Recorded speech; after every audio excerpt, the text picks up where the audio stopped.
biso ba Congolais. Ezali ya biso nyonso. C'est ça pour la biso ba Congolais. Eza mabele na biso ba Congolais.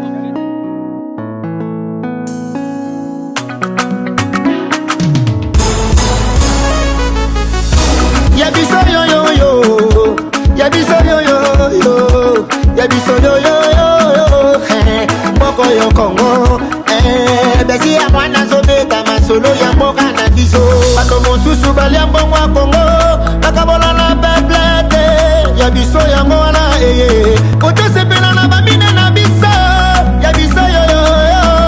Biso bakolo mabele. Ya biso yo yo yo. Ya biso yo yo yo. Ya biso yo yo yo. Moko yo Congo. Ya biso ezalaka sokolingo bénéficie na bamineri yaka na projet na biso. Ya biso yo yo yo. Ya biso yo yo yo. Mosusu babosana na bango. Kemboka oyo ya biso. Bamineri pi ya biso. Ya bala oyo tokoka bala biso nyonso elongo.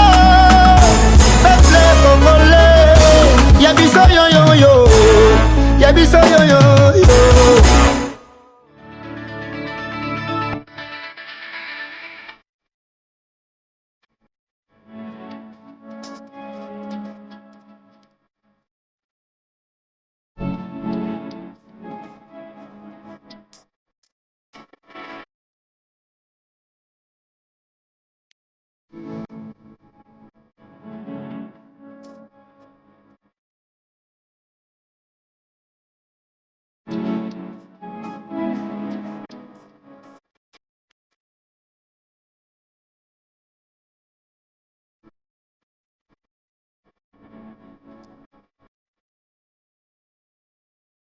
Je vous recommande la boutique La Londoloise, c'est Judith Londolé.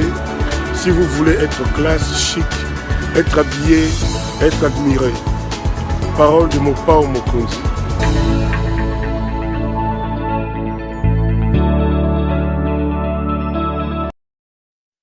Madame, Messieurs, bonsoir et bienvenue à ce nouveau numéro de l'émission Contre nous, soit dit magazine d'analyse d'actualité politique, sociale, juridique et même économique qu'on a lancé ici à CPL Télévision. On prend des questions importantes qui retiennent l'actualité dans tous ces domaines. Un invité sur le plateau et nous tentons de décortiquer ces questions majeures. L'actualité politique dans le pays reste dominée par les élections au Sénat. Le ticket a été rendu public, beaucoup de choses à dire. Il y a des candidatures qui font mal, il y a des candidatures que beaucoup de Congolais ne supportent pas. On en parle. On reviendra sur des questions essentiellement juridiques, notamment la convocation de M. Kalev Moutonte qui a dit qu'il ne viendra pas parce qu'il ne veut pas mettre la République dans la rue. Qu'est-ce que le droit dit ? Quelle est la lecture juridique de ce qu'il faut faire? On parlera aussi de la nomination de Samalou Kondé, le gouvernement. On reviendra sur d'autres questions importantes et on retenu l'actualité dans le pays. Pour en parler, un ami, un frère et un ancien confrère sur ce plateau, Laurent Onyemba. Bonjour. Bonjour, cher ami. Toujours un grand plaisir de t'avoir sur ce plateau, Laurent. Rassure-toi que c'est le même plaisir. Ce n'est pas évident de partir de la ville pour te rejoindre à Bandal. C'est au même moment un sacerdoce, mais aussi un respect au travail que tu fais, et surtout un respect à tes milliers de téléspectateurs. Enseignant à l'université, en faculté des droits, Chadari a défendu sa thèse dans votre université. On dit que la colline inspirée devient la colline pourrie où des thèses politiquement motivées sont données. Vous êtes un fils de l'université de Kinshasa. Vous allez dire quoi? Bon, je suis peut-être mal placé et je ne me sens toujours pas dans la peau d'un homme qui veut s'appeler enseignant. Je suis chef de travaux parce que tu sais, je ne veux pas alimenter des discussions autour de moi. Modestement, je suis chef de travaux à l'université de Kinshasa. J'ai fait ma licence comme mon graduat à l'université de Kinshasa. J'ai fait mon DS, diplôme d'études supérieures, à l'université de Kinshasa. Aujourd'hui, je suis en train d'écrire, faire des recherches doctorales à l'université de Kinshasa, à la faculté de droit. Et j'ai fait ce qu'on appelle la co-tutelle, l'université de Kinshasa, l'université de Montréal, au Canada. Et si vous voulez être sérieux dans la vie, il ne faut jamais cogiter sur des choses dont vous n'avez que des affirmations sommaires. Parlons-en, Laurent. Je dis ceci, si vous voulez être caricaturé d'aventurier, exprimez-vous sur des questions autour desquelles vous n'avez nullement la maîtrise. Et moi je dis, si quelqu'un peut dire que l'université de Kinshasa a des thèses politiquement octroyées, alors cette personne n'a pas de pieds sur terre. Qu'est-ce que ça veut dire? Bon, je me limite à ma faculté de droit. Vous connaissez Évariste Bochab. J'ai toujours été insulté par des gens autour d'Évariste Bochab. Mais même si le monde entier, même si tout Kinshasa est au stade de martyr, on me met au milieu du terrain et on veut me pendre pour changer d'avis, je ne changerai pas d'avis sur la facture intellectuelle d'un homme comme Évariste Bochab. Kaïma Tamba n'est pas au pays, Djelo est mort, on va faire avec. C'est une plume rare, respectée au monde. Tu as vu sa thèse et les commentaires de son jury? Vous avez Jean-Louis Sambou, Dieudonné Kalouba, Paul Gaspard Ngondankoyi, André Mbata, Jacques Joly, Léon Odimola. Comment vous voulez me dire que ces thèses-là sont... Est-ce que vous avez déjà vu la thèse de professeur Mboko? On ne parle pas de Bochab, on parle des thèses ici. Maintenant... Ne fouillez pas, mettons les choses dans leur contexte. Attendez. Ne trouvez pas des occasions. Attendez. Je parle de Chadari. Au campus, la dernière thèse, c'est la thèse on de parle Franco de Minakou, dont on dit que la thèse, ce n'est pas moi, plusieurs commentateurs ont dit que c'est un autre professeur qui a rédigé sa thèse. Que vous octroyez des gens, le problème de docteurs parce qu'il y a des motivations politiques. Le problème que nous avons dans ce pays, c'est que le débat académique est en politique. Ok? Bon, il y a une chronique qui s'est défrayée autour de la thèse de Matata Pogno. Je pose la question à quiconque l'a contesté. En son temps, c'était le professeur Mab Moulumba qui l'a contesté.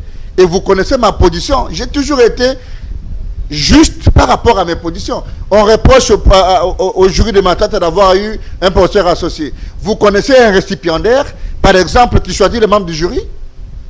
Ok? On reproche à Matata d'avoir changé les titres de sa thèse. Mais les titres, nul n'a commencé avec un titre et qui a défendu sur le même titre. La thèse, c'est justement un examen où la vérité n'est que dans la tête du récipiendaire. C'est lui qui fait la démonstration. La différence, c'est que c'est une innovation sur une question qui part des postulats que vous avez identifiés. Moi, j'ai été enseigné par le professeur Minakou. Nonobstant toutes les considérations politiques. Moi, j'ai été enseigné par Minakou, chef de travaux du professeur Boulaboula. Qui peut contester la facture de Minakou? Si c'est la casquette politique autour des réformes ou autour des arguments scientifiques, ça, je ne rentre pas dedans. Mais que quelqu'un vienne, tu sais, quand on est scientifique, on place... On dit qu'il a fait rédiger sa thèse, il n'a pas eu... Écoute, un récipiendaire, les membres des jurys se mettent en deux pour le recevoir. C'est des arguments politiques ou politiquement octroyés pour rédiger une thèse. Donc, vous aurez aussi un argument pour expliquer le fait que vous ayez donné une distinction à Ngoïka Sanji, par exemple, à l'UNIKIN. Non, écoutez... Alors qu'on sait qu'on ne sait pas étudier par correspondance. Je ne suis pas venu ici faire la compilation des noms des gens. Mais parce que vous me posez la question sur Ngoïka Sanji, que j'ai le devoir de il étudie où? Il venait au cours quand? Je vous fais un témoignage. Je vous fais un témoignage authentique et personnel. Je suis coordonnateur de la surveillance des examens à la faculté de droit de Kinshasa. Je rentre en première année graduat au plateau des étudiants. Je suis en train de faire des 100 pas dans la classe. En première licence, c'est le jour où j'ai fait connaissance d'Ngoïka Sanji. J'ai vu un gouverneur en train d'être malmené par un assistant qui était d'ailleurs candidat assistant, parce que généralement les candidats assistants sont affectés à la surveillance des examens, et que ce monsieur était en train de malmener le gouverneur, il voulait le faire déplacer. Et je me suis approché comme chef de travaux et responsable de la surveillance des examens. Je lui ai dit, monsieur, ce n'est pas tous les jours que les responsables viennent étudier. Nous avons l'obligation de les accompagner. Il n'a pas triché, pourquoi vous l'embêtez? Authentique. Vous posez toujours des questions au gouverneur. Le jour il arrive ici, posez-lui la question. Et quand j'ai fini de surveiller l'examen, je suis parti. Et je l'ai vu donc j'ai été honteux de voir des gens responsables en train de dire, ce diplôme-là, je lui ai donné. Quand est-ce qu'il a suivi les cours? Non, je dis, je ne suis pas dans cette... Denis Gamba a dit que c'est lui qui lui a donné ce diplôme. S'il te plaît, je ne réponds pas à des aînés. Je ne réponds pas des aînés. Je donne des témoignages pour ce qui me concerne. Parce que tu m'as reçu aussi comme chef de travaux de l'université et je te réponds en disant que j'ai vu Ngoïka Sandji faire un examen. Je me pose la question, quelqu'un va-t-il venir pendant les examens alors qu'il n'a pas étudié? Ça, c'est autre chose. Et si c'est des débats politiques, je ne rentre pas dessus. Mais je te dis que moi, de tous ceux qui sont dit avoir eu des diplômes politiquement octroyés avec des critiques autour, quand on met tout le monde dans la balance, il y a des choses à dire sur quiconque. Et j'en appelle au professeur Jean-Louis Sambo qui aujourd'hui les donne de la faculté à dire que nos aînés, nous qui sommes leurs petits frères, nous qui sommes leurs disciples, quelles leçons de morale ils nous donnent en voyant nos aînés s'insulter à la télévision? Est-ce que la télévision, c'est la thèse? Tu sais, dans des universités, moi j'ai fait aussi la thèse à Montréal. Les professeurs se réunissent autour des thématiques. Nous avons aujourd'hui la question, par exemple, du mandat non impératif des députés parlementaires. Et l'arrêt, c'est quoi, 1458 ou 53 de la Cour constitutionnelle. On attend que les professeurs, discutent sur ces questions. C'est comme ça qu'on est en train de se frayer des écoles. Deuxième chose, nous avons les 15 ans de la Constitution. Ça ne suffit pas d'insulter tout le monde. Et puis, les droits ne logent dans la tête des personnes. Sinon, il y aurait... Je réfléchis par absurde. Laurent, on n'est pas venu pour parler de c'était juste une parenthèse que j'allais... Je termine en disant... Pour refermer la parenthèse et vous permettre de terminer... La critique scientifique se fait dans un cadre bien déterminé. Pour fermer la parenthèse et vous permettre vraiment de clôturer ce dossier-là, on dit que le problème, c'est aussi la prostitution qu'il y a au niveau de la science et de la politique. Vous avez un éminent professeur comme Mbata aujourd'hui, lorsqu'il parle de la Constitution, toutes ses orientations constitutionnelles sont orientées vers le soutien à Félix.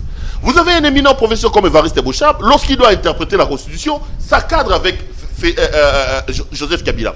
Est-ce qu'à un moment donné, il ne faut pas mettre en place des principes et des mécanismes pour créer la frontière entre lorsque c'est la science qui parle et c'est l'homme politique qui parle? Est-ce que c'est pas ça aussi la difficulté dans laquelle vous, les scientifiques politiques, je suis très à l'aise parce qu'en ce moment-là, vous m'avez parlé de deux personnalités que je connais et que je côtoie. Je n'ai jamais été d'accord avec le fait que c'est le droit qui est prostitué. Ce sont des hommes qui sont prostitués par le droit. Ça signifie quoi? Que le jour où vous n'avez pas, vous, votre frontière entre ce que vous dites sur un plateau de télévision comme opérateur politique et ce que vous dites à l'université comme enseignant ou ce que vous coulez dans un livre, c'est vous le problème. Mais moi, je ne sais pas s'il y a un argument que le professeur Mbata a avancé qui est politiquement proche de l'UDPS. J'ai toujours estimé que chaque fois que le professeur Mbata parle, il n'est qu'en train de traduire la volonté de la Constitution. Évariste Bochab, de même, hier, Évariste Bochab a planté un livre intitulé Entre l'inanition de la nation, entre la Constitution et l'inanition de la nation, que plus d'un Congolais ont taxé d'un livre politique. Je vous mets au défi. 1% sur 1000 personnes n'ont pas lu ce livre. Ils ont critiqué l'intitulé. C'est du droit constitutionnel approfondi. Et personne ne peut contester les écrits de Bochab. Qu'est-ce qu'il dit dans le livre en un mot? Que tout ce qui est intangible n'est pas du droit. Est-ce qu'il y a un juriste sérieux qui puisse contester que le caractère dynamique de la société fait que la norme qui la gouverne soit aussi dynamique? Maintenant, si les gens ont mélangé le fait que Bochab est publié, peut-être il y a une opportunité de la publication, mais il n'existe pas d'une opportunité dans la publication d'une recherche scientifique. Maintenant, les gens l'ont critiqué. Mais si vous voulez critiquer un livre de 400 pages, il faut placer aussi un livre de 400 pages. C'est cela aussi. Ça ne suffit pas de faire un tweet pour critiquer un ouvrage. Si vous rencontrez des esprits surélevés, on pense que vous êtes aventurier. Et donc, pour moi, le problème n'est pas l'effacement ou le dysfonctionnement entre la frontière scientifique et les opérateurs politiques, mais c'est plutôt de l'analyse de ceux qui pensent que ne peut être scientifique que celui qui doit s'accompagner d'une qualité de professeur. D'ailleurs, par éthique, on devait se réserver. J'ai toujours vu des signatures telles que professeur, docteur, tel. Ça n'existe pas. Ailleurs, on met son nom au signe. Professeur, docteur Eberand Kolongele. Et donc, l'appellation des thèses politiquement obtenues sont des affirmations gratuites. Laurent, parlons actualité. Parlons actualité. Je sais que tu aimes tellement l'université et plus précisément l'UNIKIN. Maître Laurent Onyema, restons dans le droit. Vous êtes juriste, vous êtes avocat, chercheur en droit. On a vu M. Kalev Moutonde être interpellé, convoqué par le parquet. Monsieur n'est pas venu. Est-ce que juridiquement parlant, c'est normal? Première question. Deuxième question, on parlera des arguments de fond. Est-ce que la justice a-t-elle le droit de convoquer un ancien responsable de l'ANER? Bon, écoutez, tu sais, il y a beaucoup plus de la passion à chaque fois que les gens analysent des faits. Moi, je ne refuse pas que Kalev ait été la cheville ouvrière du système Kabila. Je ne refuse pas qu'à un moment donné, il y ait des Congolais qui ont été, je voulais dire, qui ont vu justement leurs droits être mis en mal par la gouvernance des services de renseignement sous Kalev. Mais le droit, c'est une somme de théories. Le droit, c'est la légalité. Le droit, c'est une science. Le droit, c'est la négation de l'injustice. Maintenant, si hier nous avons dit que nous reprochions au système Kabila ou au système Kalev des violations de droits, il ne faut pas qu'aujourd'hui nous puissions les violer. Avant de faire une analyse sur une question de droit. Ok. Je crois que, tu sais, maintenant il y a un problème, tout le monde se réclame aussi être enseignant. Bon, je vous comprends même les inquiétudes qui ont commencé dans cette émission, sans parcours, sans savoir concrètement ce qu'on a fait. Mais quand vous êtes dans votre bureau, comme consultant, comme avocat, comme chercheur en droit, et que, comme on dit, donne-moi les faits, je te donnerai le droit. La première question qu'on se pose, Perrault dit non, on m'a tapé, on m'a arraché mon bien, on a fait ceci. On se pose la question, quelle est la date?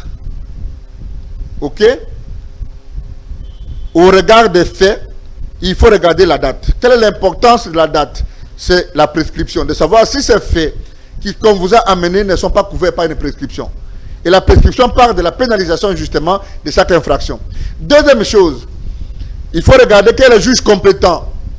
Le juge compétent, c'est pour éviter tout ce qui relève de questions d'irrecevabilité et tout ça.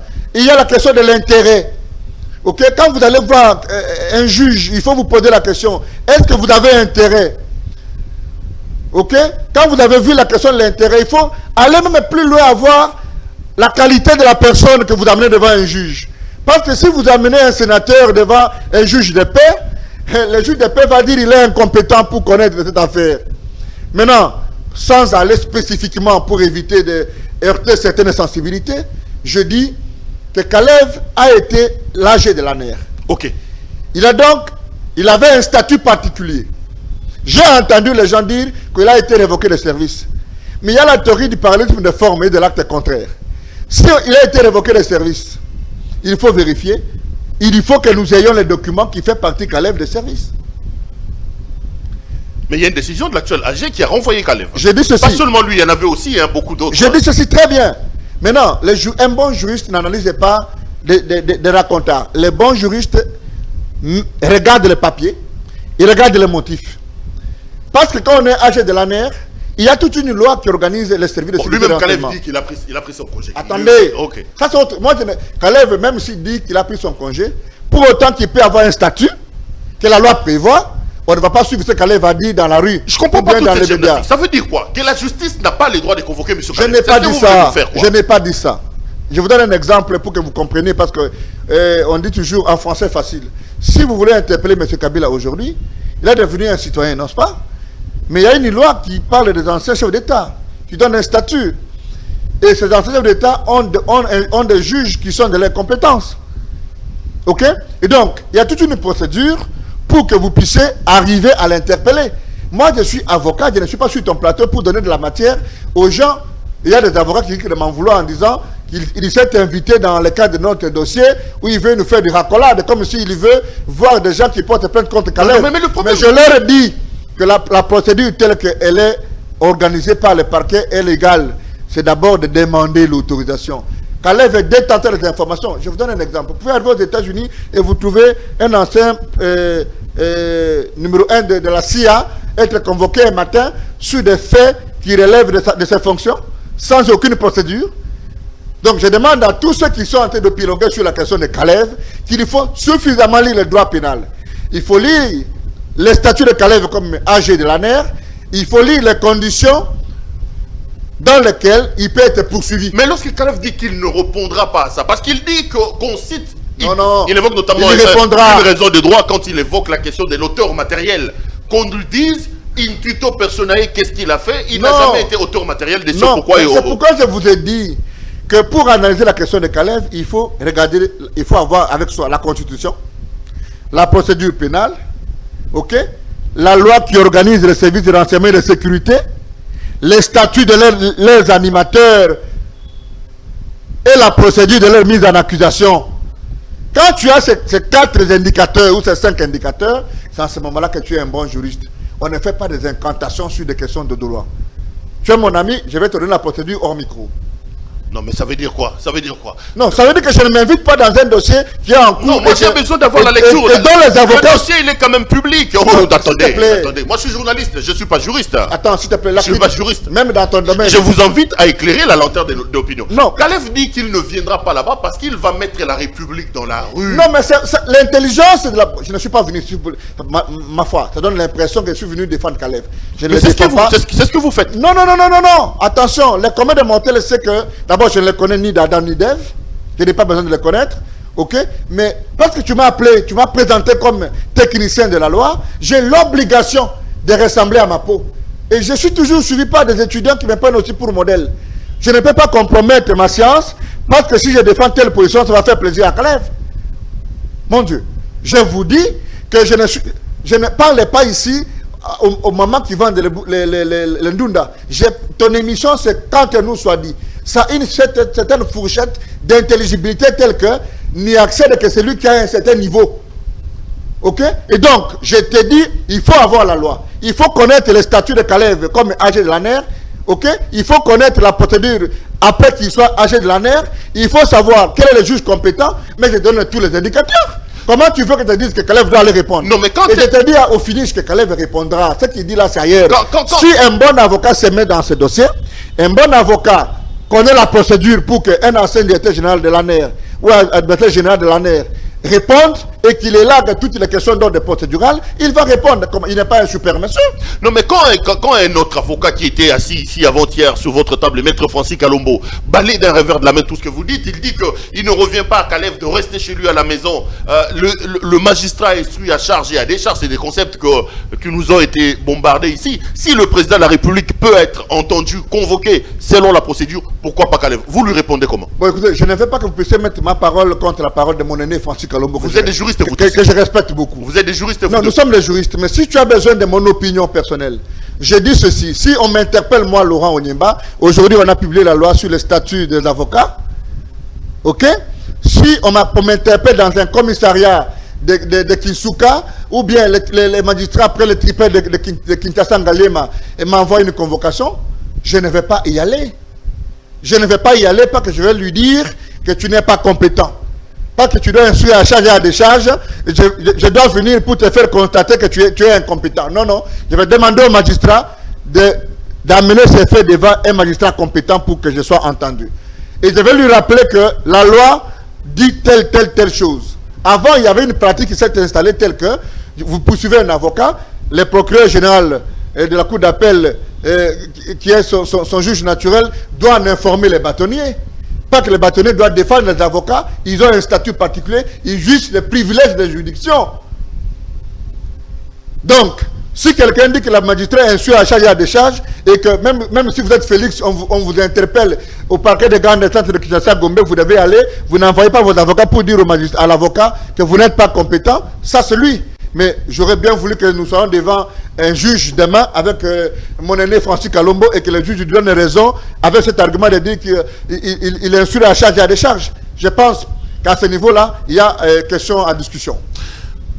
Laurent Onyemba, avocat, chercheur en droit. Je voudrais qu'on termine un peu les dossiers des droits avant de parler autre chose.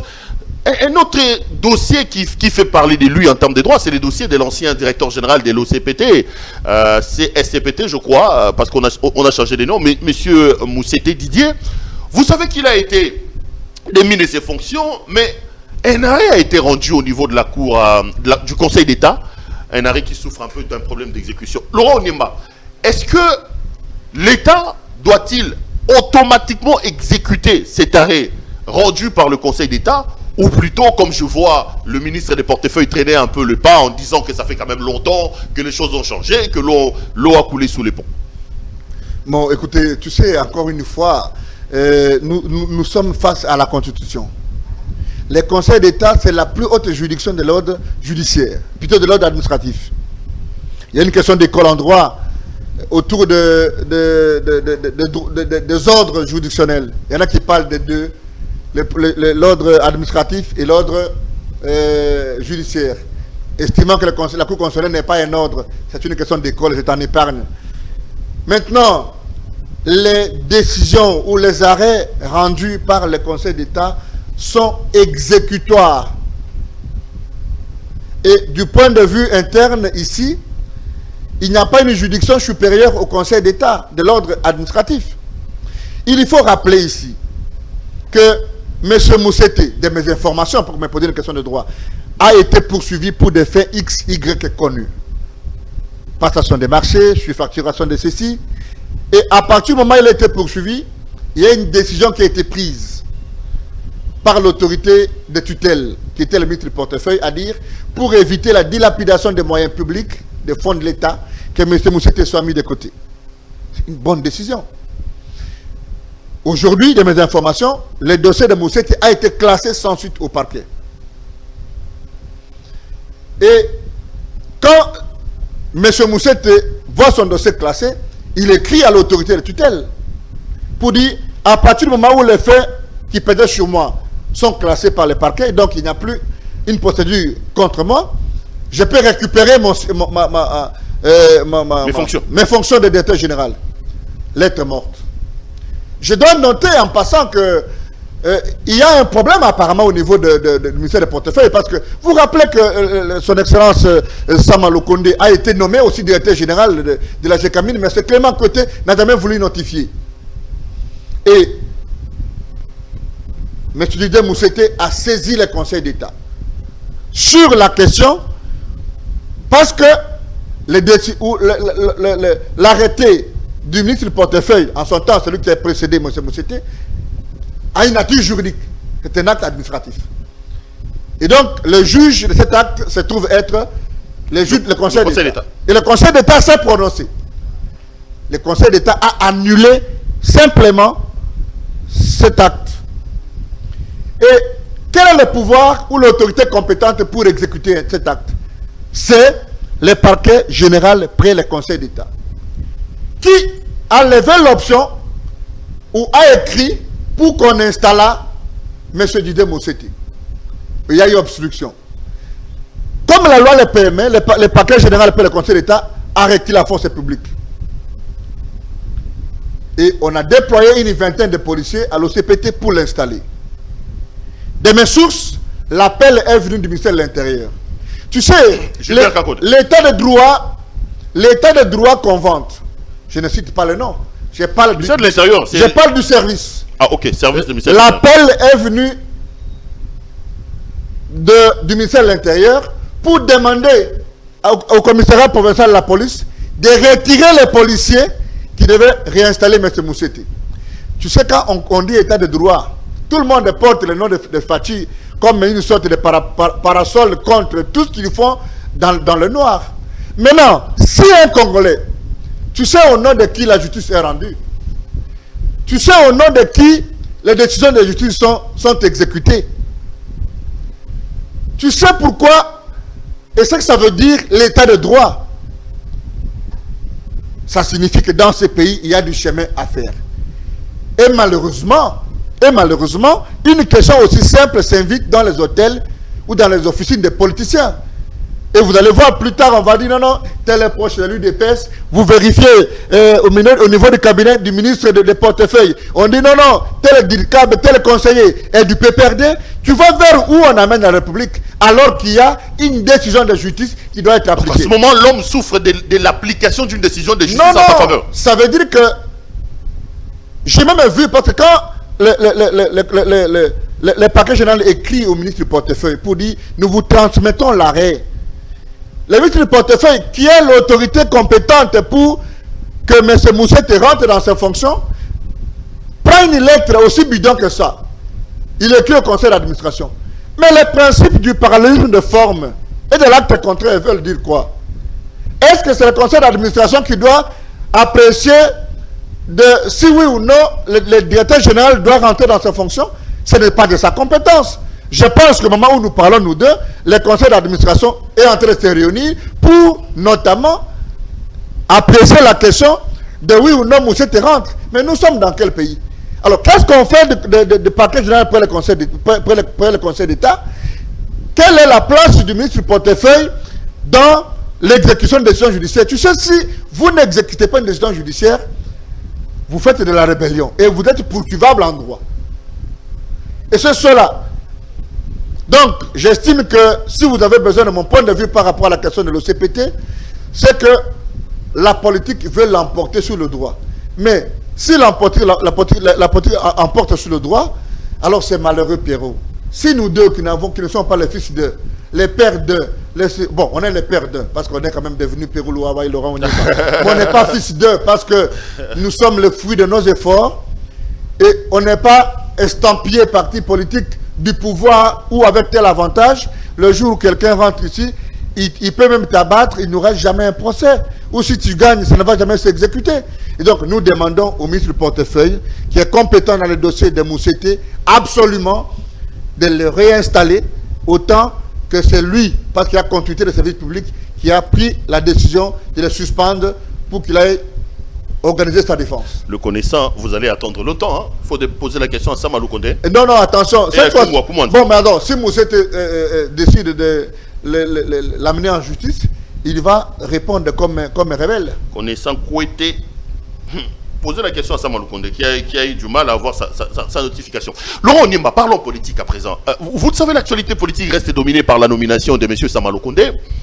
Première question. Que pensez-vous de cet homme? Est-ce que vous pensez qu'à 42 ans ou 43 ans, Samalou Kondé a suffisamment les épaules larges pour porter la veste de la primature? Deuxième élément, beaucoup disent que c'est pour des raisons de consolidation des pouvoirs que Félix l'a nommé, parce que l'homme n'a aucun poids politique, aucune envergure, il ne fera donc pas ombrage au président de la République. Qu'est-ce que vous en pensez? Bon, moi je pense qu'aujourd'hui, on a ôté comment dirais-je, on a ôté le prétexte au président Félix Tshisekedi. Hier, on pouvait entendre un discours comme quoi on bloque mes actions, on fait ceci, mais je pense que le président regrettera des gens comme le Sélé Yalagouli. Parce qu'aujourd'hui, les challenges qu'il y a en face de nous... C'est lui d'ailleurs qui bloquait les finances. Non, non, écoutez... Un anti-Fati comme pas possible. Jamais. Écoute. Un homme qui était là pour tordre les actions du président de la République. Écoute trop bien, cher ami. Je ne veux pas me positionner en défenseur des gens que tu attaques. Mais j'ai l'obligation, parce que c'est moi qui l'ai cité, à dire, quand on est ministre des Finances, quand on est ministre des Finances, dans un contexte de Covid tel que nous l'avons été ou tel que nous le sommes, il faut un ministre. Le ministre des Finances n'est pas la machine pour taper la planche à billets.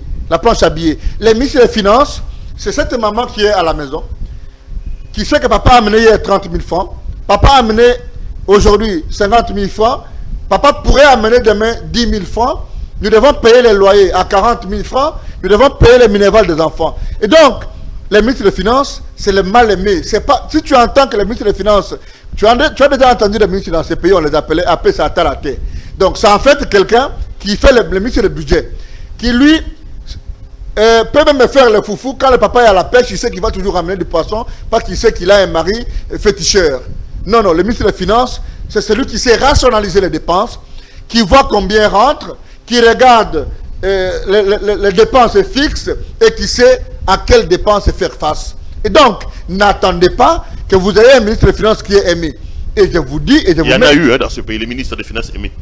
Non, tu peux m'en citer un seul? Si, il y en a eu. Tu peux m'en citer un seul pour que les téléspectateurs qui vont commenter cette émission vous disent si effectivement lui aussi n'avait pas d'ennemis ou qu'il n'avait jamais un dossier qui a connu un blocage. Je suis en train de suivre TEP Congo et les bilans des ministres. Je suis estomaqué, je suis touché d'entendre des gens qui à peine connaissent même ce que ça veut dire son secteur. J'ai été étonné d'entendre aujourd'hui, même d'entendre une autre définition de ce qu'on appelle nouvelle citoyenneté. Ok? J'ai été étonné d'entendre les cahiers de charges d'un ministre de l'élevage ou de la recherche scientifique ou de pêche et élevage. Pero Louaba, nous sommes dans un problème. Qu'est-ce que ça veut dire? Je rentre sur la question de Sama Lukonde. Le président Félix Tshisekedi, aujourd'hui, on lui a ôté les prétextes. Il a tous les leviers de pouvoir. Je pense que demain, Sama Lukonde, répondant absolument du président Félix Tshisekedi, parce qu'il n'est pas assis sur une majorité ontologiquement du même parti politique, c'est le choix personnel du président. Et j'estime... C'est ça, c'est comme ça qu'on dit qu'il a pris un homme très léger pour les télécommandes. Non. Qu'est-ce que ça m'a dira devant Kabound? Qu'est-ce que ça m'a dira devant Niembo? Attention. Il ne sera qu'un simple assistant de M. Félix. Le vrai pouvoir sera à la présidence de la République. Non. Moi, il y a deux choses. La première chose, c'est une mauvaise perception que de croire que Sama va être un pantin de président. Absolument pas.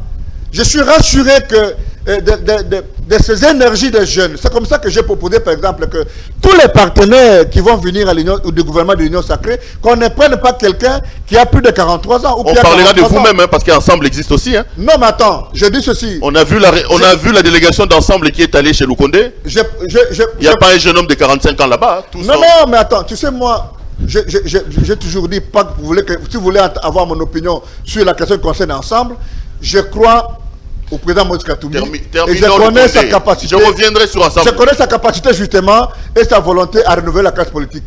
Je sais qu'aujourd'hui il est dans les carcans de ce qui est caricaturé comme le comité des sages et donc c'est des petits partis au sein d'un grand parti qui vont devoir demander la géopolitique ou bien les portefeuilles. Vous êtes mal à l'aise avec ceux-là, vous les critiquez beaucoup. Hein? Non. Vous pensez qu'aujourd'hui Katumbi est pris en otage? Non, écoutez, je n'ai pas dit que Katumbi est pris en otage. C'est ce que vous dites quand vous dites qu'il est caricaturé par ce qu'on appelle le comité des sages. S'il vous plaît, Katumbi de sa trempe ne peut pas être pris en otage. C'est mal le connaître. Ok? Katumbi ne décide pas en fonction de quelqu'un. Mais je vais vous dire une chose. Les comités des sages, c'est des gens qui avaient leur parti politique, mais qui ont décidé de voir leur parti s'émousser au profit de l'ensemble. Non mais vous êtes contre, c'est pas la première fois que je vous reçois sur ce plateau. Attendez. Vous dites que vous ne serez pas un porteur de malheur. Vous dites que vous ne serez pas un béni oui de ces gens-là. Vous n'êtes pas là pour dire oui contre les décisions de ces gens-là. C'est pas la première fois. S'il te plaît. Moi, je ne peux jamais te porter de malade. Tu as vu ma tête? Je suis avocat. Je suis avocat et comme tel, je ne peux pas être porteur de malade de quelqu'un. Et quand nous sommes ensemble pour la République, moi, je suis cofondateur. Ok? Il n'y a pas une responsabilité supérieure au fait d'être cofondateur dans un parti. Maintenant, si vous avez votre parti politique, vous n'avez que des comptes à rendre dans votre parti politique que vous avez amené dans votre mallette. Donc, je ne suis pas mal à l'aise pour évoquer ces questions. Et Katumbi n'est pas quelqu'un que vous mettez dans une valise. Non. Donc, ma proposition est que le président Moïse Katumbi, parce que le président Félix Tshisekedi a donné le ton en nommant Sama Lukonde, et si Sama Lukonde a 43 ans, nous voulons que les leaders politiques qui vont aller à l'Union sacrée, aillent dans la même dynamique. J'ai vu des gens aller dans les débats conceptuels comme si les gens... Tu sais, quand on atteint un niveau de scientificité très élevé, on quitte l'approche définitionnelle pour dire est-ce que le renouvellement de la classe politique c'est une question d'âge. Ça c'est à l'école primaire. Quand vous parlez de la dialectique scientifique, on dit l'énergie part d'abord de ce que vous avez comme atout physique. Et donc, vous ne pouvez pas me dire que mon papa Cléon Kenguadondo, quelle que soit la fertilité de ce qu'il a comme pensée politique, aujourd'hui, le corps peut porter ces fardeaux-là, parce qu'il peut aujourd'hui dire il est devenu Premier ministre, il a des idées pour arranger le Congo, mais le corps va être fatigué pour qu'il aille faire la visite de chantier. Nous sommes dans un pays où, pour que les gens travaillent, il faut la chicotte. Donc, dans la trilogie de l'homme, dans la dimension existentielle de l'homme, il y a l'âme, le corps et l'esprit. C'est ça qui fait la fertilité et le renouvellement de la classe. Donc, je suis à l'aise sur ça. Maintenant, je reviens à la question de Félix Tshisekedi. Quand il nomme Sama Lukonde, il nomme quelqu'un sur qui il a confiance d'abord. Et j'estime que du parcours de Sama Lukonde comme un ancien ministre, on dit qu'il sera un placebo, Laurent Niemba. Et aujourd'hui, il n'a aucune épaisseur, il n'a aucun poids politique. DG de la Gécamine, non, les pas politiques ne peuvent s'entendre. Il dira quoi devant Jean-Marc Kabound? Il dira quoi devant Niembo? Non, attendez. Alors ça, ce n'est pas le poids politique. vous parlez des influences personnelles. Parce que Jean-Marc Kabound est dans la majorité aujourd'hui qui délègue Sama Lukonde. Même si j'ai dit en scientifique que Sama Lukonde a été nommé en violation de la Constitution. La Constitution dit ceci. Alors, ça c'est un argument d'autorité. Ne peut venir me répondre que Jean-Louis Sambo, qui est mon maître, ou bien... Il ne faut pas amener des pseudo-juristes ici. La Constitution dit que le Premier ministre est nommé au sein de la majorité parlementaire. Dans l'intelligibilité de la Constitution, on ne nommerait pas quelqu'un qui n'est pas a priori un élu. Qui n'est pas a priori un élu. Et il y a une culture qui s'est installée dans notre pays, comme quoi on nomme le Premier ministre au sein de la majorité, mais qui n'est pas un élu, pourvu que la personne se retrouve au sein d'un parti qui dégage la majorité à l'Assemblée nationale. C'est en violation de la Constitution. Je demande au Premier ministre, au Président de la République, je n'en veux pas à son Excellence, donc, Monsieur le Premier ministre, mais je veux demander au Président de la République, la fois prochaine qu'il a l'occasion de nommer un Premier ministre, qu'il en cherche un élu pour qu'il corrige cette aberration qui s'est installée, cette coutume inconstitutionnelle qui s'est installée dans notre ordonnancement juridique de nomination de Premier ministre. On dit au sein de la majorité parlementaire. C'est-à-dire qu'un homme faisant partie de la majorité parlementaire. Attendez. On peut être de la majorité parlementaire sans être député, non? J'ai dit ceci. Vous confondez... Du PPRD, le PPRD fait partie de la majorité parlementaire, je ne suis pas député. Tu sais, ce qui nous a tués dans ces pays, c'est ce que j'appelle le mimétisme législatif. Les gens, tellement notre système juridique est inféodé, influencé, même embaumé par le droit belge et le droit français, même les chimistes interprètent la Constitution. Bon, qu'est-ce que vous voulez? C'est le domaine qui paye le plus aujourd'hui. On ne pose plus la question aux techniciens. Je te dis que les droits à l'esprit et la lettre. Maintenant, si vous lisez les droits comme un sociétaire de l'avenue Toumbalbaye, je voulais dire, je salue les amis de l'IFASIC, alors vous faites une analyse journalistique. Maintenant, si vous voulez avoir le contenu sémantique de l'intelligibilité d'une disposition constitutionnelle, il faut écouter que la majorité parlementaire ne veut pas dire la majorité présidentielle. Et donc, la plupart des fois, qu'un parti politique, ne relève pas de ce qui... C'est ça l'intelligence. C'est pourquoi la Constitution dit, pour dégager la majorité, il faut avoir les 250 plus 1. Mais comme nous sommes dans un système avec l'inféodation de l'article 101, qui amène une innovation, le regroupement politique, on a commencé à se dire, bon, le regroupement, la coalition, c'est ça la majorité. Mais à l'origine de la Constitution congolaise, telle que révisée le 11 janvier 2011, si on nomme un Premier ministre, on devrait le nommer au sein de la majorité parlementaire. Ça signifie au sein de 250 plus 1 présents à l'Assemblée nationale. Pas de la majorité élargie au parti qui porte l'étoile du président ou bien qui dit de Fatih Béton. Ça, c'est des aberrations de droit. Il faut chercher ça dans la faculté qui est en face. Je suis quand même surpris qu'un membre d'ensemble puisse appuyer Sama Lukonde parce qu'on dit que c'est un poste que vous avez convoité. On a proposé ça à Katumbi, il a refusé. Il voulait que ça soit un de ses poulets. Je suis le seul d'ensemble qui vous ai dit ici et vous devez être fiers de moi parce que les gens l'ont dit après. Je suis venu ici, une exclusivité Pérou-Louawa, je vous ai dit que Moïse Katumbi a refusé d'être Premier ministre, autant il a refusé d'être informateur. Parce que Katumbi pense Congo, Katumbi pense qu'il a besoin justement de donner son expertise pour les Congolais. Il a autre chose à faire que d'être Premier ministre. Les gens nous ont insultés. Je veux bien aujourd'hui que ceux qui nous ont insultés, Katumbi Moïbi, l'Italien, votre vendeur de poissons, qu'aujourd'hui, quand moi je disais Katumbi a refusé, et à Kobo Yawapi, on ne peut pas donner à quelqu'un un portefeuille ou une responsabilité en disant on ne donne qu'à Perrault, pas à CEPEL. C'est qu'on sait ce qu'on cache derrière cette libéralité qu'on donne. Ce qui compte pour nous, ce ne sont pas les individus. C'est un piège? Non, je ne dis pas que c'est un piège. Mais nous disons que c'est une matière à caution, c'est une matière à réflexion, que de dire ensemble prend la primature et ne peut occuper ce poste que Moïse Katumbi. Même toi, si on te dit, M. Perrault, nous devons supporter ton enfant pour qu'il aille étudier à Sorbonne, pourvu que ce soit les petits Perrault.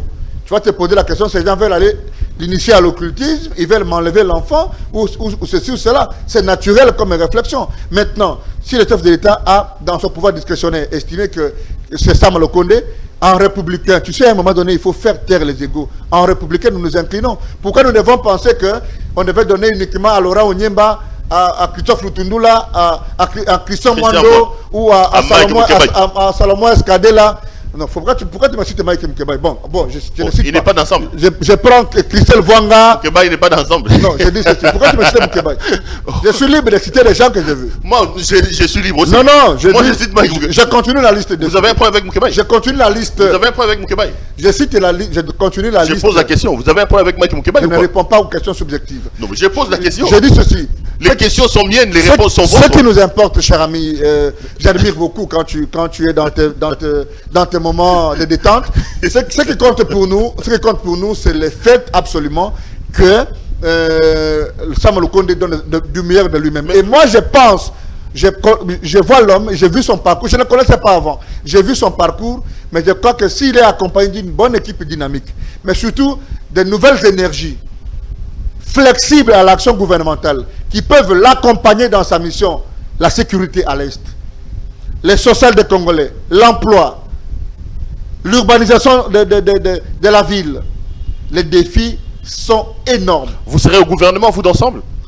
Non, mais écoutez, je ne suis pas ici porte-parole d'ensemble. Je pense que vous avez l'habitude de recevoir des gens parce que finalement, qui plus aiment se présenter comme tel. Moi, je ne suis que petit membre d'ensemble. C'est Francis Galombo que je reçois souvent qui se présente. Je dis ceci, je suis un petit cadre d'ensemble. J'estime que le tantôt, jour où... vous veniez de dire que vous êtes cofondateur et qu'il n'y a pas un cadre au-dessus de ça. Non, mais... Tantôt, vous vous contredisez. Non. Quand ça vous plaît, vous bombez les torses en disant que vous n'êtes pas un poids mouche. Quand ça ne vous plaît pas, vous vous faites petit. Non, à quoi vous jouez? Je dis ceci. Notre explicateur vous regarde. Cofondateur. Je ne suis pas amnésique, moi. Cofondateur. Je conduis mon émission avec beaucoup de lucidité. J'écoute ce que vous dites. Cofondateur ne veut pas dire une fonction. Cofondateur veut dire... Vous avez dit les statuts, un des statuts les plus élevés. Il n'y en a pas plus que ça. Tu sais, dans la dialectique réfléchitionnelle, il y a deux flèches. Il y a deux flèches. Maintenant, si vous pensez que être cofondateur, c'est un statut qui me donne à moi le pouvoir de répondre à toutes les questions d'ensemble, attendez, je vais vous dire tout de suite non. Mais je peux vous dire que jusqu'au moment où je parle, je sais qu'Ensemble a signé les documents comme appartenant à l'Union sacrée. Et je vous avais dit ici que nous n'avons que deux dimensions. Si nous ne nous retrouvons pas sur les cahiers des charges, tu sais, les gens oublient mes concepts. C'est moi qui ai sorti la question de la pondération politique. Quand vous m'avez dit que Sama Lukonde ne pèse pas politiquement, je vous ai dit non. Là, vous êtes ailleurs. On ne peut évoquer la pondération politique que quand nous parlons de la responsabilité par rapport à un poids politique que vous représentez comme une structure au sein de la plateforme majoritaire en vue d'occuper des responsabilités. Mais quand vous citez Kabound est aussi de la majorité et donc par rapport à Sama Lukonde est l'émanateur de cette majorité. Kabound a l'obligation de le soutenir. Maintenant, quand vous dites qu'est-ce qu'il peut dire devant Kabound, à moins que vous ayez des informations complémentaires que je n'ai pas, mais Kabound est un député, premier vice-président de l'Assemblée nationale, et je ne sais pas d'où il tire l'influence d'avoir du pouvoir sur Sama Lukonde, que de pouvoir qui échappe au cadre normatif. Dernière question concernant ce dossier Sama Lukonde. Et donc, pour moi, la question originelle était de savoir si je me réclame comme un petit membre. Tu sais, tu as appris les figures de style, j'estime que tu les as maîtrisées aussi. Je peux t'en rappeler quelques-unes. L'ironie, l'hyperbole. Donc, c'est pour vous dire que je n'ai pas reçu autrement mandat de venir engager la discussion avec vous sur nous allons aller au gouvernement ou pas. Mais si vous voulez, je pose la question à oui, nous allons aller au gouvernement. Est-ce que ça ne va pas vous pénaliser après? Parce que bon, finalement, vous serez obligé de porter le bilan de M. Tshisekedi qui, à ces jours, reste encore assez chaotique sur le plan social, sur le plan économique. En perspective de 2023, entrer dans un gouvernement où vous n'êtes pas patron des institutions. Vous voulez que je vous réponde un analyste? Un analyste. D'abord, je vous oppose, premier argument. Ensemble pour la République, dont je suis cofondateur, n'est pas de l'Union sacrée. Ensemble pour la République n'est pas de l'Union sacrée. Quelles sont les structures qui sont de l'Union sacrée? C'est les groupes au Parlement. Parce que le gouvernement sort du Parlement. Ceux qui disaient hier l'Union sacrée est une idée sont rattrapés dans leurs propres pièges. Quand on va dans les assemblées provinciales pour que les élus signent l'appartenance, est-ce qu'on peut signer l'appartenance à un vide? Moi j'avais dit, je vous ai dit ici que les gens qui disent C'est l'idée qui est née dans la tête du président. Il dit, moi j'ai fait les recherches en droit des partis politiques. Dis à ces gens d'aller étudier. Union sacrée aura un corps. Il faut une charte. À un moment donné. Parce que si on va leur opposer demain en disant, ensemble de Moïse Katumbi n'est pas membre de l'Union sacrée. Ce sont les regroupements de députés de G7, MS, AMK, bref, ensemble pour les changements qui ont adhéré à la majorité, ok, qui dégagent un gouvernement. Maintenant, dites-moi en quoi Ensemble pour la République de Moïse Katumbi va être comptable de l'échec du gouvernement de l'Union sacrée. D'ailleurs, quand on est au gouvernement, on n'appartient plus à un parti politique. C'est stratégique. L'éthique politique. C'est stratégique pour se soustraire de la sanction. Non, non, ce n'est pas stratégique. Je vous donne une analyse objective. Je parle à un candidat malheureux lors des dernières élections. Hein. Vous entrez dans une histoire où on sait que les décors de l'échec semblent plantés. Faites attention. Hein. Tu sais, hein. Je vous ai soutenu comme un frère aux élections, mais malheureusement, vous avez lamentablement échoué à le combat. Je suis très à l'aise de parler de mon échec.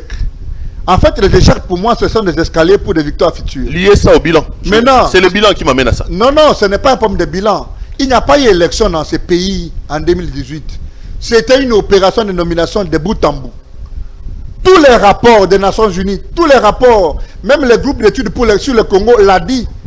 C'était une opération d'un groupe d'individus du PPRD que tu connais, qui te sont d'ailleurs proches, ok, qui se sont mis dans un salon UP à Gombe pour enlever les noms des gens. Et donc, si c'était pour moi un apprentissage, je mets ça dans mon actif. Mais je te dis que les gens qu'on a nommés au Parlement, tu le vois, c'était une vaste opération de responsabilisation des gens. Et je te dis qu'en dehors de Kinshasa, à l'intérieur du pays, il n'y a pas d'élection. C'est quelques faucons, quelques roitelets qui prennent les machines à voter, qui votent les nuits avec les femmes et les enfants et qui amènent des élections. Mais regarde, il n'y a quelle production. Tu vois les députés, tu vois les incantations que les députés font. Tu es fier, toi, Louawa, d'être représenté par une gamme de gens, à un moment donné, incapables d'être cohérents pour comprendre ce que ça veut dire une loi. On confond aujourd'hui le Parlement à une salle de scénarios où les vidéos nous sortent, des députés font des scénarios sur les bancs, en train de monter, en train d'insulter. C'est ça le travail de légiférer et de contrôler. Je ne suis pas malheureux si vous avez été élu, vous serez là avec les Daniel Issafou et les autres. Écoutez, je peux vous dire que de mon éthique personnelle, j'étais élu comme député, j'allais démissionner. J'allais démissionner. J'allais démissionner, je vous dis. Mais quand tu sais, hein, le jour où, je vous l'ai dit, la trilogie de l'homme, hein, l'existence de l'homme, si l'esprit prend le pouvoir sur le ventre, ça signifie que si vous avez de l'argent, tu vois ce que tu fais ici, si tu peux gagner ton argent de cette table, tes enfants seront heureux. Que si tu dois prendre l'argent pour aller insulter quelqu'un, en le faisant sur ta table. Et donc, ce qui s'est fait au Parlement, les députés touchent 4 800 $. Tu penses que du haut de mon cabinet d'avocat, le chiffre d'affaires mensuel, ce n'est pas 5 000 $? Alors vous me sous-estimez. C'est comme pour te dire que le problème n'est pas un problème de s'accrocher à la qualité de député parce qu'il y a un gain. Mais un homme de valeur, ok, devrait comprendre qu'il n'y a plus de parlement ici. Il n'y a plus de parlement ici et vous partez, vous quittez. Et donc, je ne suis pas mal à l'aise de savoir que je n'ai pas été élu. Je sais que je ne suis jamais allé à une compétition électorale. C'est un exercice d'apprentissage tel qu'on a abouti à une vaste opération de nomination. Tu as vu les scénarios à la Cour constitutionnelle où les délégués de la CENI amènent le résultat dans un flash. Tu sais, nous sommes dans un pays de scandales. Des scandales. Tu connais la valeur de la preuve en droit du contentieux électoral. Maintenant, on demande à Fayoulou d'amener les preuves, mais que de l'autre côté, ceux qui ont censé dans d'autres circonscriptions amener les preuves, amènent des preuves dans les flashs. Alors que les preuves devaient partir de Katakoko, mais selon un code qu'on devait envoyer à Kinshasa. Mon cher ami, ce n'est pas une élection. Et je pense qu'il faut changer de paradigme. Si nous considérons que l'évolution de la science juridique dans le monde, ou de l'indice de démocratie dans le monde, part désormais de la démocratie électorale basée sur les normes vers la démocratie constitutionnelle, qui met l'accent sur la responsabilité du juge et du juge constitutionnel, je crois qu'aujourd'hui, il faut renforcer beaucoup plus de réformes autour du juge constitutionnel que de s'attarder sur une certaine commission qu'on veut vanter d'indépendante, libre et transparente, alors que c'est une vaste opération de masturbation politique. On va terminer cette émission. Je voulais que vous réagissiez un peu sur cette guerre autour du président Félix. François Béa a fait une déclaration au Rwanda, Jean-Marc Abound le recadre publiquement. Qu'est-ce que vous en dites? Ça donne vraiment l'impression qu'il y a une cacophonie autour du... Mais le président Félix Tshisekedi, s'il a de bons collaborateurs, va échouer. Les derniers rounds, les derniers challenges du président Félix Tshisekedi que j'aime beaucoup. J'adore une phrase du président Félix Tshisekedi. Il aime la contradiction. Et j'ai dit, coupez cette partie, dites au président que le président, vous avez dit que vous voulez la contradiction. Je vous donne 2-3 exemples. Sommaire. Le jour où le ministre des Finances passe à Top Congo, il fait une déclaration sur la politique financière de votre propre gouvernement. Le secrétaire général de votre parti, Augustin Kabouya, est passé à la télévision, à la radio pour répondre au ministre des Finances. En disant, nous sommes responsables, moi je nomme des ministres qui sont comme lui. Monsieur le Président, êtes-vous à l'aise? Monsieur le Président, je viens de suivre le secrétaire général de votre parti, le parti Papa Etienne Tshisekedi. Rentré au sein de son parti, en train de recevoir les honneurs de la police. Monsieur le Président, ces policiers sont payés par l'argent des contribuables congolais. Qu'est-ce que ces policiers font? Ou est-ce que vous voulez nous dire que le secrétaire général de l'UDPS a un statut particulier vis-à-vis du secrétaire général de l'Ensemble ou du parti de Jean-Claude Vemba ou du parti de l'honorable Franck Diongo ou de M. Chadari? Monsieur le Président, l'ambassadeur Luka vient de mourir. Que cela me repose en paix. Je l'ai regretté, c'est un crime crapuleux. Mais qui a 3 communiqués. Quand vous les lisez ontologiquement et scientifiquement, il y a une contradiction.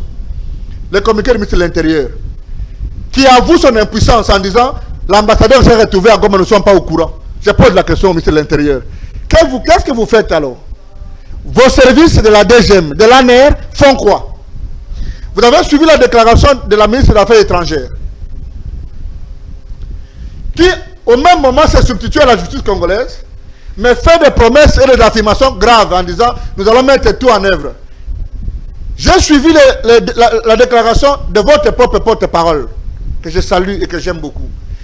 Je donne un travail à vos services de communication. Est-ce que ces 3 communications sont cohérentes?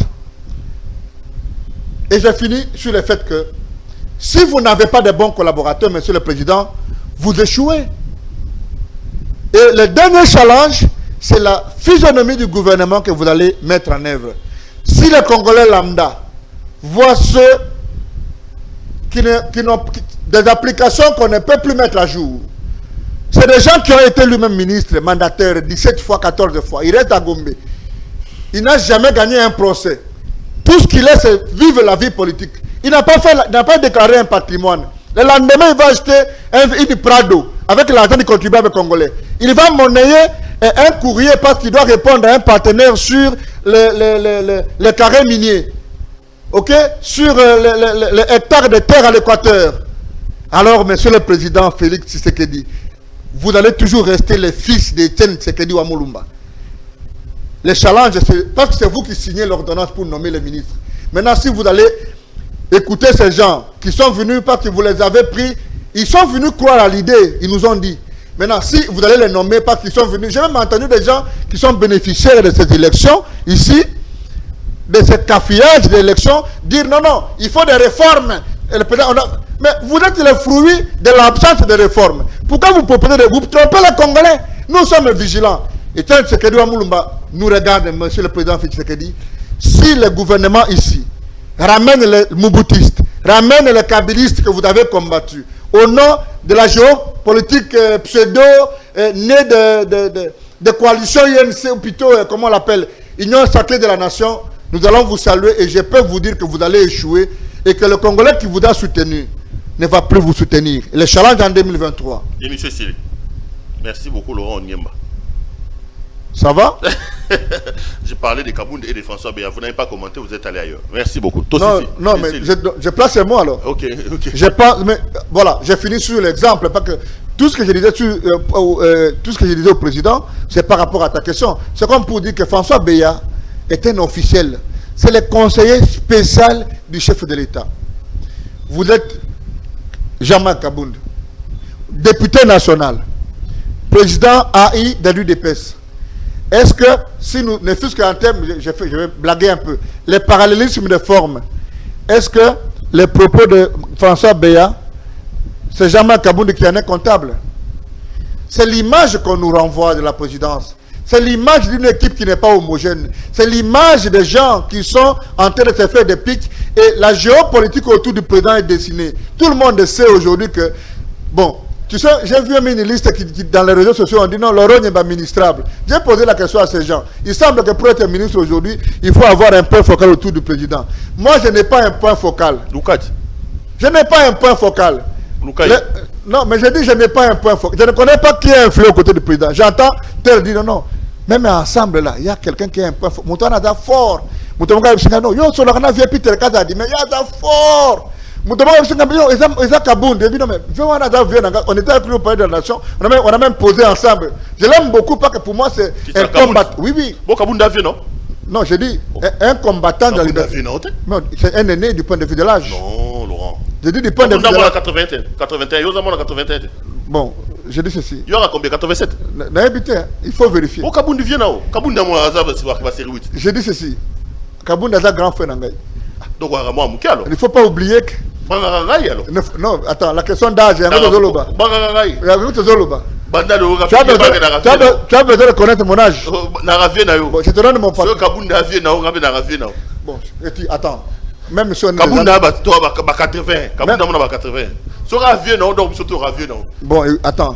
Et monsieur Sili. Tu as besoin d'avoir mon âge. Et monsieur Sili. Je te donnerai pas mon âge. Bon, vieux, le bon moment vieux au Kabound. Non, ça veut dire, bon, j'étais sur la question de dire que les Congolais ont toujours un problème de dire que pour Nakokota Namakambo ya pouvoir, il faut qu'on ait un point focal. Mais nous disons au président que le gouvernement est nommé, le gouvernement a battu qu'on se reconnaître dans Bangou. Ngaï, Naza, comme on peut le dire, un Congolais qui n'est personne autour du président. Mais le jour. Viens au Kabound d'aller. Monsieur Sili. Monsieur Sili. Jean-Marc Kabound, petit Naoyeyo, très intelligent, très compétent. À reconnaître. Salut les loups. Je ne réponds pas. Je ne réponds pas. Cette émission est terminée. Je suis heureux de vous les présenter. Je vous retrouverai également lors des prochains numéros. Merci beaucoup Laurent Ndimba d'être venu nous voir. Merci beaucoup. De retour du Katanga. Oui, j'étais au Katanga. Oui. J'ai rencontré Moïse Katumbi, j'ai rencontré Kiaboula, j'ai rencontré les proches des Baba Kyungu, j'ai rencontré. Je te sens trop frère, trop frère. J'ai rencontré. Je te sens trop frère. J'ai fait beaucoup d'enquêtes là, des investigations, donc on va proposer ça dans les jours. Je te sens trop frère au retour du Katanga. Le Katanga, ça fait beau, hein? C'est une bonne province. J'aime le Katanga, j'ai l'impression que les mentalités sont encore un peu intactes par rapport à certaines villes de la République. J'ai l'impression que. Mais toi, tu es à Paris. Le niveau est quand même un peu. C'est mieux qu'à Bandal. C'est mieux qu'à Bandal. Je n'ai cité aucun coin. Tu es à Bandal à Paris. Cité l'OT. Dans le but par rapport aux certains coins de la République. Parce que moi je suis attaché au Congo profond. Je visite beaucoup le Congo. Merci. Et j'aime beaucoup cette diversité-là. Au Katanga, il y a un autre comportement. À Goma, à Kisangani, très hospitalier, une ville très hospitalière. À Kinshasa, il fait beau vivre et à la ville, les gens aiment la vie. Où il y a les pires petits, les Kabound, les pires vieux. Allez, je t'embête un peu. Allez, à la prochaine. Portez-vous bien et restez branchés sur nos programmes. Bonsoir chez vous.